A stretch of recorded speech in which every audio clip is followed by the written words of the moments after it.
मतदारसंघाचे शिवसेना, भाजपा, राष्ट्रवादी आणि महायुतीचे उमेदवार श्री संजयदादा मंडलिक यांना परत एकदा खासदार करण्यासाठी आज महायुतीची या ठिकाणी प्रमुख पदाधिकाऱ्यांची बैठक पार पडली आणि खऱ्या अर्थानं कोल्हापूर जिल्हा हा हिंदुत्ववादी आहे।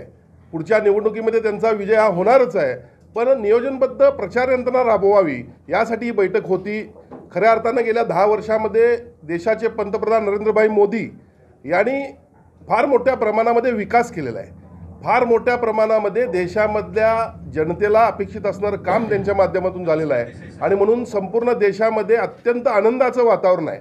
मतदार एनडीएला किंवा महायुतीला मतदान करण्यासाठी सज्ज झालेले आहेत आणि मला खात्री आहे की जो आमचा नारा आहे अबकी बार 400 पार हे निश्चितपणे या लोकसभेच्या निवडणुकीच्या निकालानंतर आपल्याला या ठिकाणी झालेलं दिसेल आणि कोल्हापूर जिल्ह्यातले दोन्ही उमेदवार सन्मान्य संजयदादा मंडलिक, सन्मान्य धैर्यशील माने हे मोठ्या फरकाने या ठिकाणी आपल्याला विजयी झालेले दिसतील। भारतीय जनता पक्ष, शिवसेना, राष्ट्रवादी पक्ष, काँग्रेस पक्ष आणि मित्र पक्षांच्या प्रमुख कार्यकर्त्यांची बैठक आज कोल्हापूर शहराच्या प्रचाराच्या निमित्तानं बैठक झाली आणि नियोजनाबद्ध अशा पद्धतीनं प्रचार करण्याचं नियोजन आज इथं सगळ्यांनी केलं।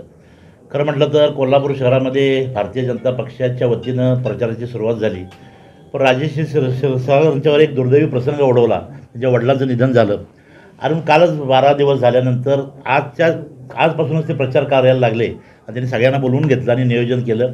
निश्चितपणानं कोल्हापूर शहर हे कायमपणानं हिंदुत्वाच्या बाजूनं राहिलेलं आहे। यावेळी सुद्धा मोठ्या ताकदीनं आपल्या युतीला मतदान करतील असा आत्मविश्वास प्रत्येक कार्यकर्त्याला, नेत्याला आहे। त्याचं नियोजन करण्याची बैठक झाली आणि सगळेच नेते तो उपस्थित राहिले।